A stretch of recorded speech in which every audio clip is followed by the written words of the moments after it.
Selamat pagi, salam sejahtera, salam sehat untuk semuanya. Sedikit berbagi pengalaman bagaimana caranya mempelajari pergerakan market dengan menggunakan metode BBMA. Di sini wajib paham dengan BB atau yang disebut Bollinger Band, yang mana Bollinger Band berfungsi untuk mengawal pergerakan market, yang mana apabila candlestick melepasi BB maknanya adalah momentum berterusan. Jadi bisa menjadi acuan sebagai metode untuk digunakan sebagai titik entry maupun mencari entry.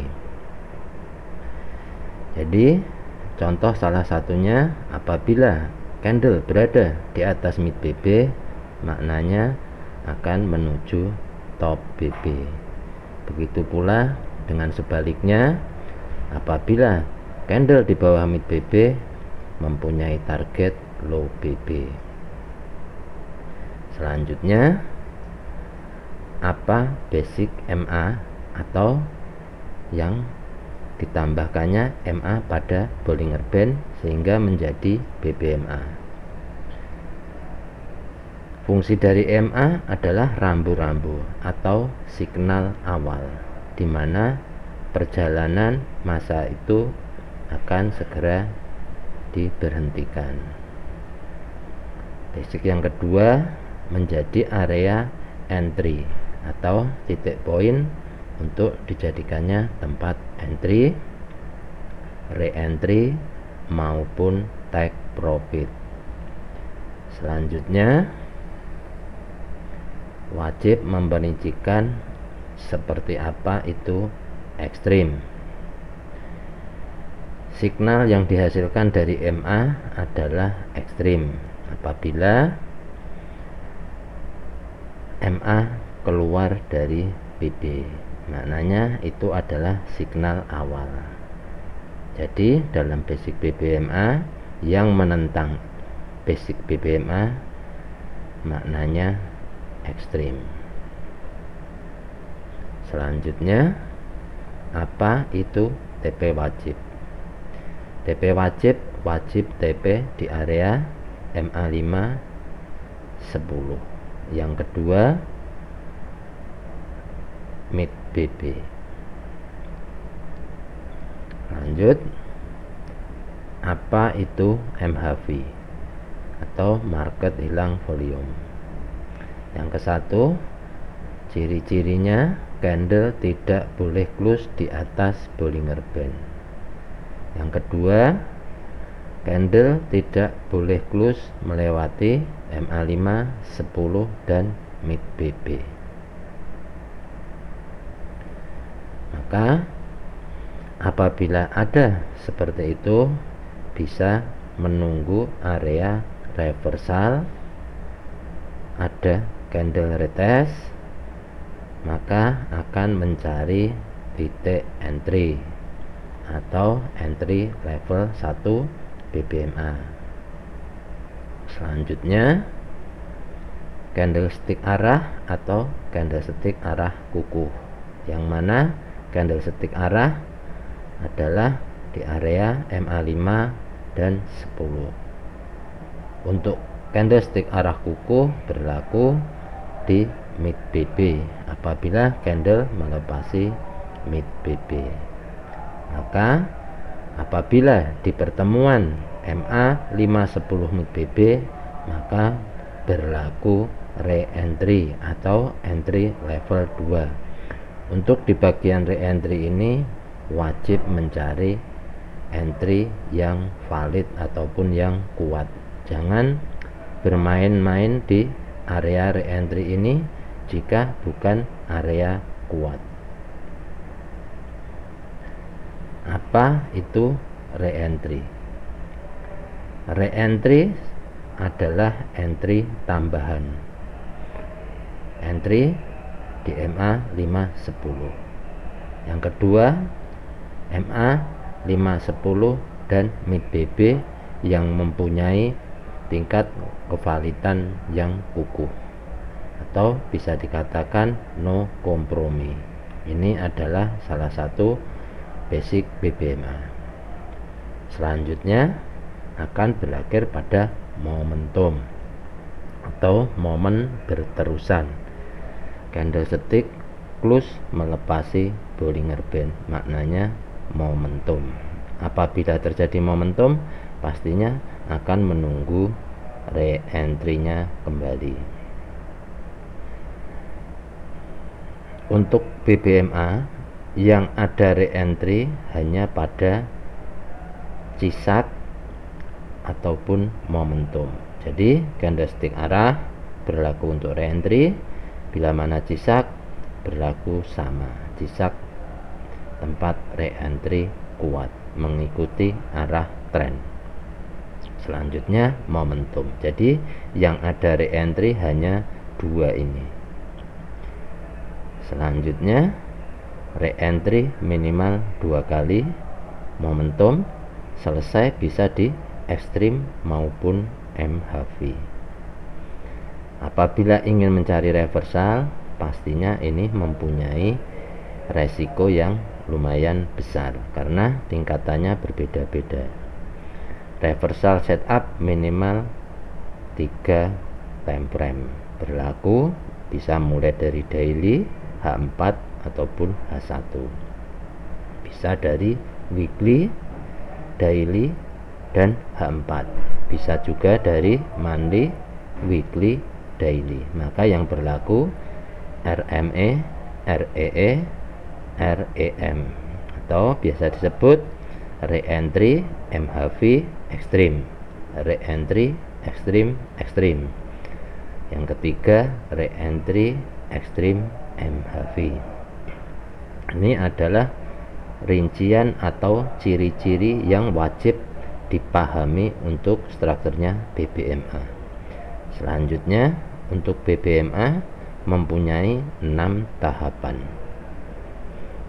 Ini yang ditemukan pada trader-trader yang sudah dulu backlash. Jadi ada ekstrim, pastinya TPW, selanjutnya MHV, CSA, re-entry, momentum, re-entry, baru selesai. Jika belum selesai, jangan dipotong.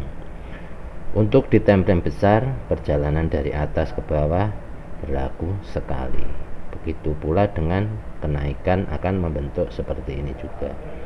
Untuk di time frame kecil akan berlaku siaran ulang atau berulang kali. Maka yang terjadi akan seperti ini. Bila mana kejatuhan akan berlaku sideway. Sideway membentuk re-entry di time frame besar. Selanjutnya akan kembali jatuh dan berlaku sideway kembali, membentuk re-entry kembali, baru kemudian jatuh kembali sampai perjalanan ini selesai sampai bawah. Selanjutnya akan berputar kembali ke atas. Setelah sampai atas, maka akan berputar lagi ke sini seperti bola. Ini untuk di time frame kecil. Maka untuk entry di time frame kecil berlaku siaran ulang. Makanya bila mana ada yang scalping, kiranya cukup wajib di close. Jadi ini semua perincian bagaimana caranya mempelajari market. Secara tidak langsung bisa dijadikan acuan.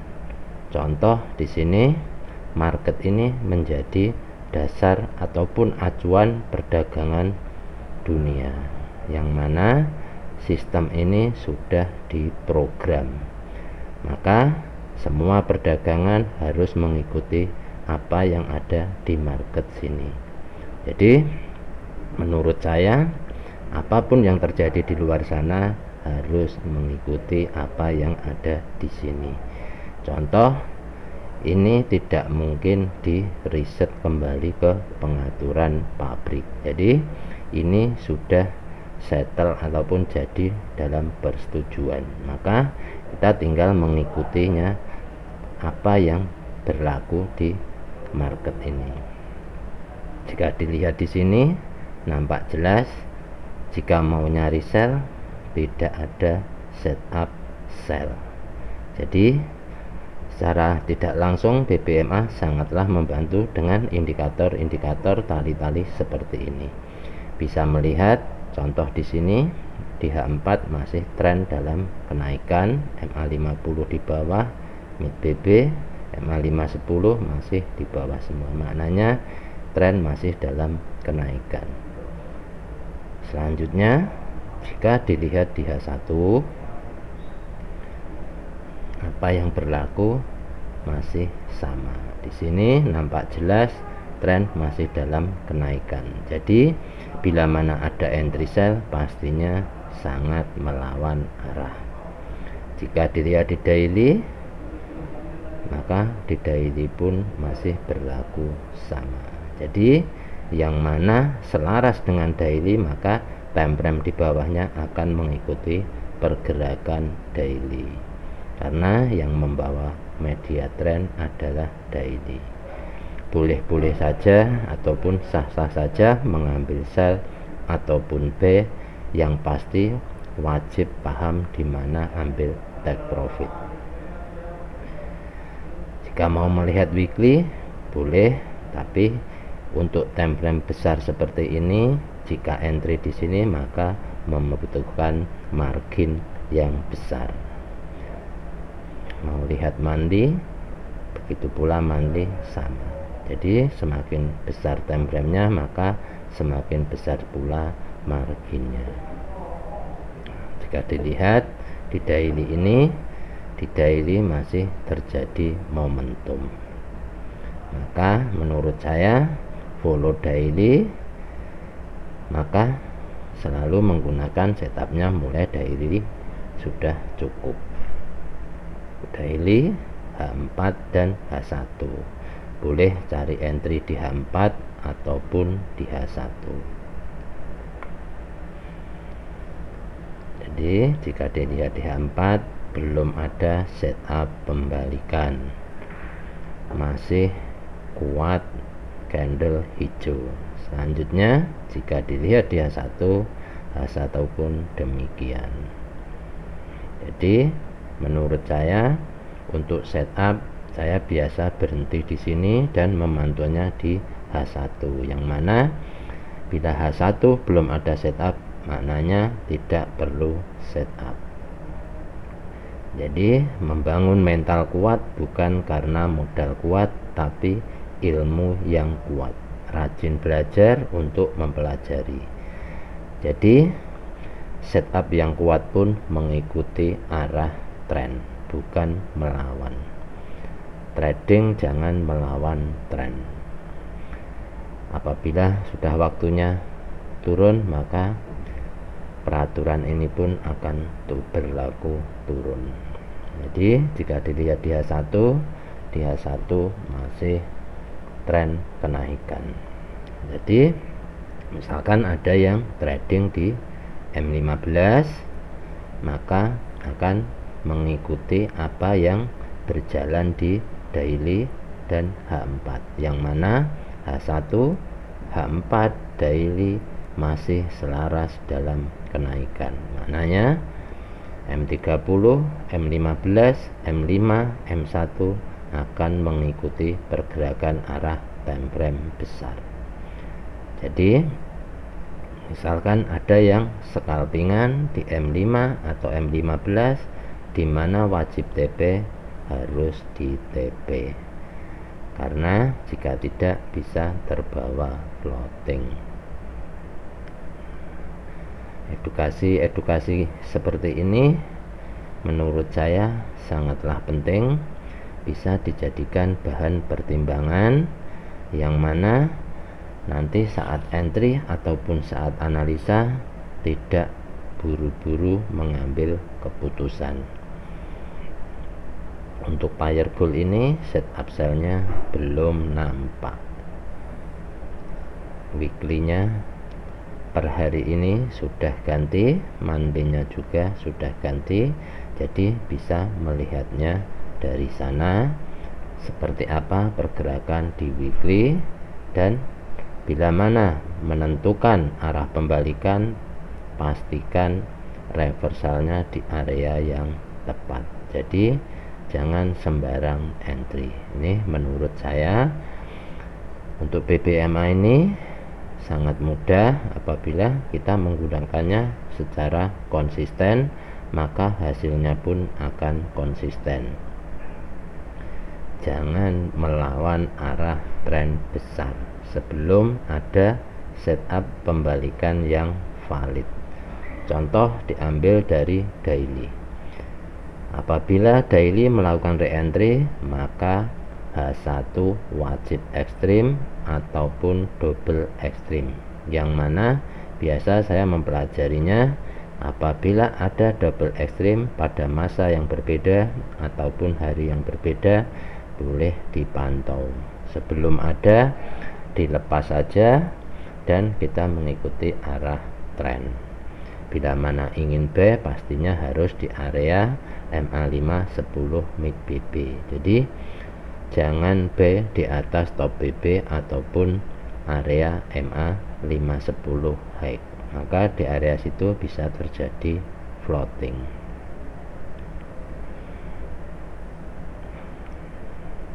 Mudah-mudahan edukasi yang saya sampaikan ini bisa membantu rekan-rekan dan teman-teman untuk lebih mudah mempelajari perjalanan market dan lebih berhati-hati mengambil keputusan untuk entry. Selama tidak ada setup, tidak perlu di setup. Jadi untuk acuan, apabila ada pembalikan, setidaknya H1 akan membentuk G-Shock sell. Bila mana belum ada G-Shock sell, maka perjalanan masih bisa dikatakan akan berlanjut ke atas. Jadi momentum-momentum seperti daily ini sangatlah kuat, karena untuk daily sendiri minimal re-entry adalah 3 candle atau berlaku 3 kali. Contoh misalkan seperti ini, re-entry-nya dari daily yang mana candle sudah tidak mampu melewati MA5 10, maka akan berlaku kenaikan. Jadi banyak sekali contoh-contoh yang bisa dilihat seperti di H1 seperti apa pergerakannya, yang mana kekuatan market ini ataupun kemana arah ini mengikuti arah tren yang sedang berjalan. Daily H4 H1 masih selaras, maknanya bila mana ada penurunan masih berlaku sebatas koreksi. Sebelum ada candle yang melepasi mid BB, maknanya belum ada tanda-tanda untuk penurunan. Kiranya edukasi ini cukup bisa membantu teman-teman dan rekan semuanya lebih berhati-hati, jaga margin dan jaga entry. Entry di H1, entry di H4 sangat mengurangi overtrade, sehingga kita bisa menjaga margin dengan aman, dimana apabila ada entry yang tidak memakai SL, wajib menentukan mau cut loss di mana, wajib ditentukan. Jangan dibiarkan sampai floating besar dan berakhir MC. Saya sudah memberikan banyak contoh bagaimana mengambil keputusan cut loss dengan kerugian maupun dengan profit yang kecil, yang sebelumnya sudah profit besar malah menjadi minus besar. Itu salah satu konsisten mempelajari metode. Setidaknya dengan pembelajaran mempunyai metode, sudah punya pegangan atau mempunyai dasar di mana entry dan di mana open posisi. Kira-kira cukup. untuk edukasi hari ini. Terima kasih.